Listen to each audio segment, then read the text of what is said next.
Hey, you guys, welcome back to my channel. I am Ali of Where's Ali, and today I am going to be talking to you about things you should know before you visit Belize. So before we do that, I'll tell you my channel is primarily focused around travel and everything related to my travel experience. So, eating and eating healthy as a plant baser while I travel, health and wellness while I travel, getting back into the health and wellness from yoga and all kinds of other things, as well as nomadic travel. And my focus is really been geared towards building like lives nomadic circles with people who look like myself. So it's not, my channel is open for everybody.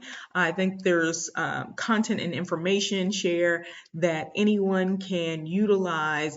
But my walk is very specifically my walk as I am doing it. And my walk is as a solo Black woman. And so I'm going to be sharing that perspective and, kind of emphasizing that that is the perspective until that perspective, that individualized perspective, is no longer needed or a requirement in this world that we live in. But right now it is. So that's what we're doing. So let's get back. Thank you guys for following me, for clicking that notify button. If you haven't already, please do so that my content is shared a little bit more widely. As I said, I'm going to be posting more and more videos. I'm trying to get back into doing something consistently. And so I'm going to talk about some of the places that I've been. If you guys don't already know my story, you guys, I left corporate America in 2020, decided to take an impromptu trip to Mexico in 2020, ended up staying for 4 months, and then I did a year in Africa, visiting 3 different cities.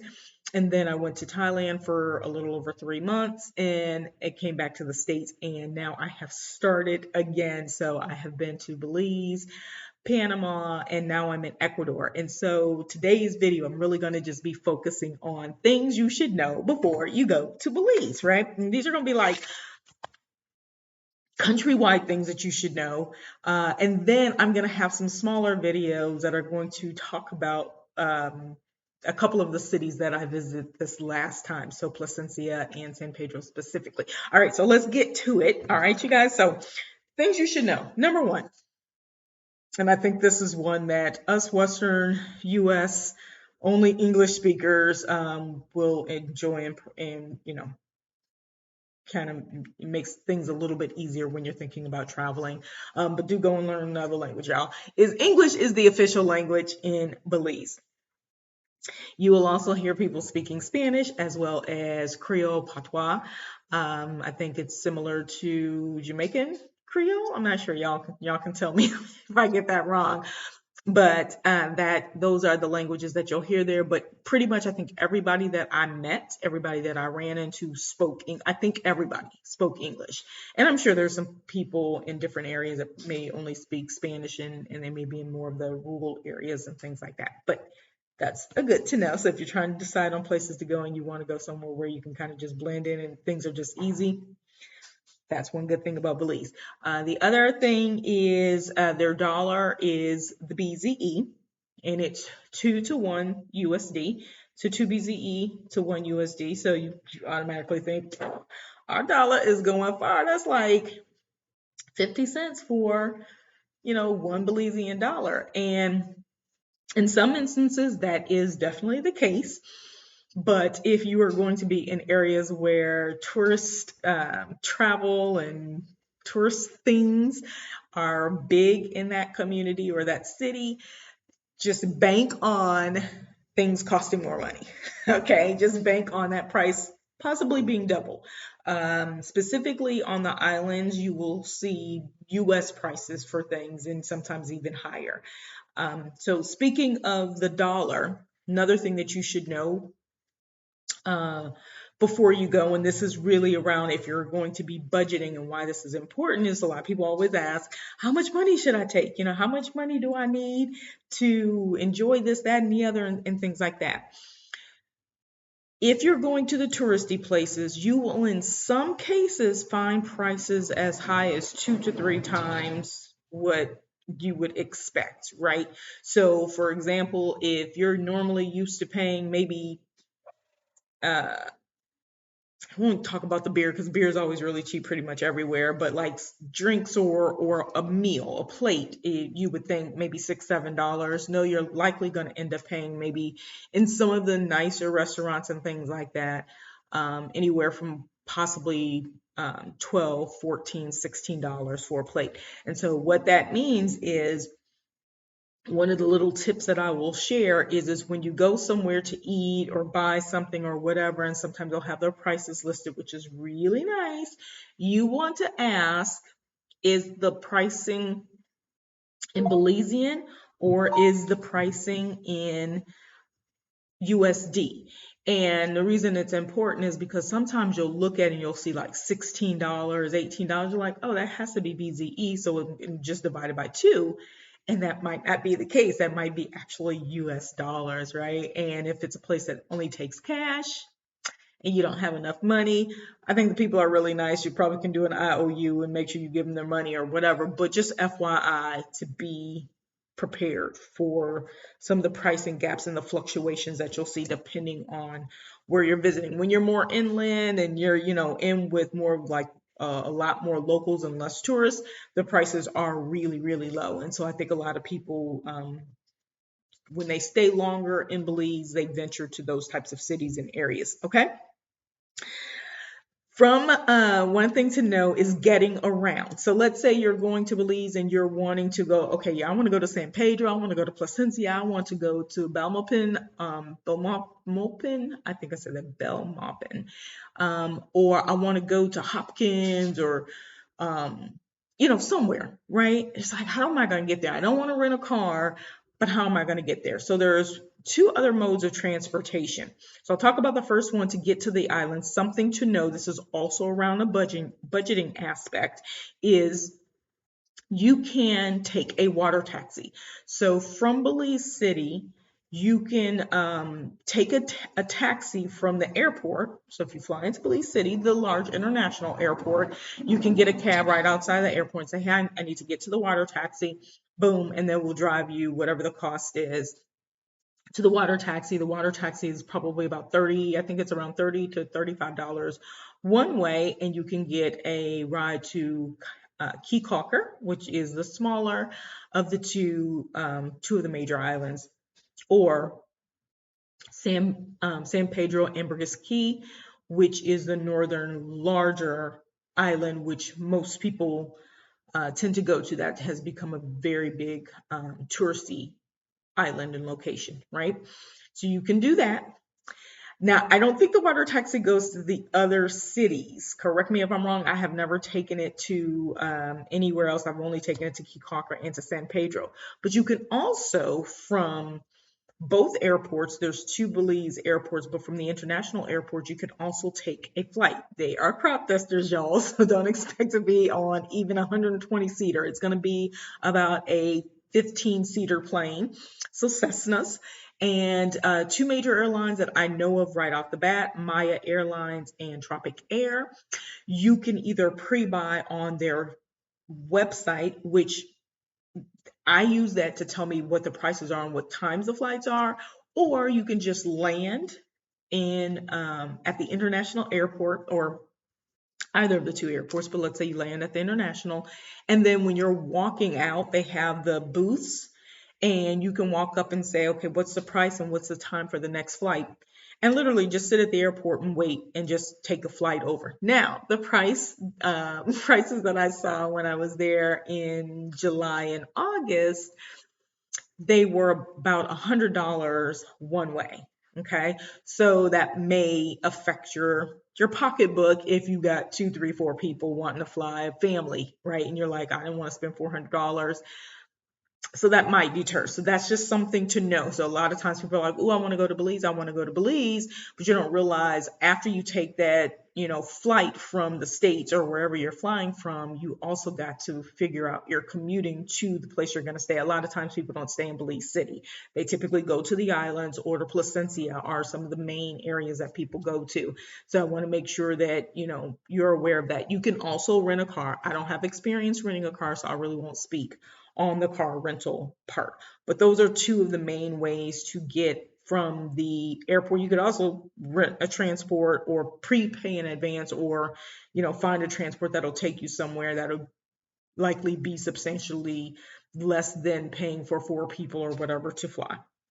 I took flights and they worked out fantastically for me, right? So those are options. And of course, it's only like 15-minute flight if you're flying from, let's say, Belize City to San Pedro, or Belize City to Placencia was about like 27 minutes. It's like a 3-hour drive, and it was 27 minutes on a flight. And I was on a flight by myself. Oh, quick tidbit. I wasn't even going to mention this. If you decide to take the flight, get up to the line first, and depending on how full the flight is or not full, you can ask the pilot if you can co-pilot. So I was able to co-pilot on a flight to Placencia because I literally was the only person on the plane, and he invited me to sit in the cockpit. It was really cool, really, really cool. Okay, so that's a little tidbit. I don't know where else in the world they let you do that. So that's something to know about going to Belize. Another thing I want to share with you, if you guys are you're looking at, from a nomadic standpoint, residency in different places, couple things to know. U.S. passport holders, we don't have to apply for a visa. We only get 30 days, but you can reapply for extensions fairly easily. You just have to go to a government immigration office and get an extension, right? I haven't applied for an extension because I didn't stay longer than 3 weeks. So it is what it is, right?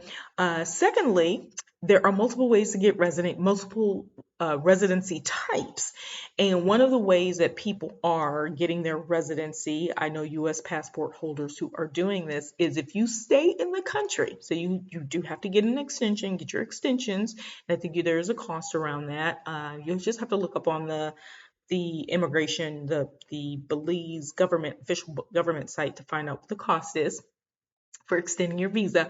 But if you stay for a year and then you apply for your visa, so the most that you can leave Belize, I believe, is 2 weeks. I think you have to be there a minimum of around 330 days consecutively for that year, not like 3 months here, 3 months the next year, so on. It has to be like a consecutive within a year, around 330 days, something like that. And then you can apply for your residency and you get your residency. So if you know that you were wanting to nomad around the country of Belize and achieve your residency status at the same time, boom, do it, you guys, and check out the different cities. You could spend 3-4 months in each place, and that year will go by so very fast. So that's an option.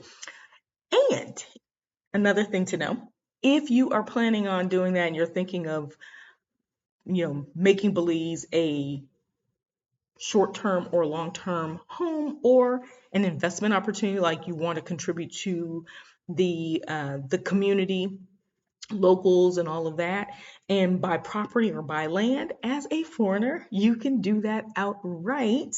And without leasing the land, you literally own the land or the property that you buy, right? And you physically don't even have to be there to buy it. Just make sure you have a good attorney, find a good real estate company. I have worked with a Remax there, and you guys know that there's multiple Remaxes, but this one is affiliated with some very big projects and buildings like Mahogany Bay and stuff. So if you there's a Remax that I use. If you're interested in that information, I will share that with you.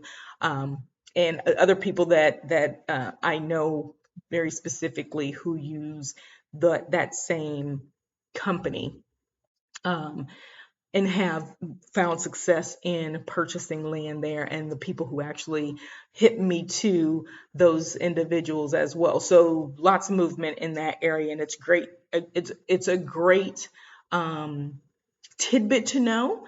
So if you're looking for land ownership or property ownership, without any attachment or any time limits on it, that is a great thing to consider. The other thing is bug spray. Bring your bug spray, you guys. I'm gonna tell you, I don't know what it was, but the mosquitoes were out. You're gonna need some strong bug spray. The other reason I suggest you bring bug spray is not because they don't have it, but that is one of the items that I think is imported in and costs a lot of money. And so bug spray I found to be, like $18, $18 to $20 in San Pedro. I was in San Pedro and I had to go get some, I had to do the dirty. I had to get the deet. And it was 18, I think it was 18.55 for like a 16 ounce, 12 or 16 ounce bottle of off. So make sure you bring some, the wipes, whatever it is that you need, make sure you bring some with you. Otherwise, you're going to pay that amount. And if you don't mind, so be it, But I can't remember, did I talk about the border? You're on the border of Mexico, so you can drive back and forth. But I'll be talking about like individual city information, places that I went, and some of the benefits of utilizing shipping and border crossing and things like that. So last but not least, one of the things that you should just know before you go is the people are amazing. I'm going to share a couple places that became my city favorites. The area in San Pedro is completely walkable, so is Placencia. Other areas, I haven't been to, so you kind of either have to find out on your own or check out some awesome YouTube channels and find out, what it's like to walk around in certain areas. So do your due diligence before, you kind of jump in feet or head first. But those two places that I visited, I as a solo person, I walked around quite often, and sometimes at night, and quite honestly, it gets dark early. It's like, I think dark at 7:30, something like that. I don't know. It's just dark early. And so I would walk to and from my place, and in some instances it was like a 10-minute walk across the bridge, over the river, through the woods, that kind of thing.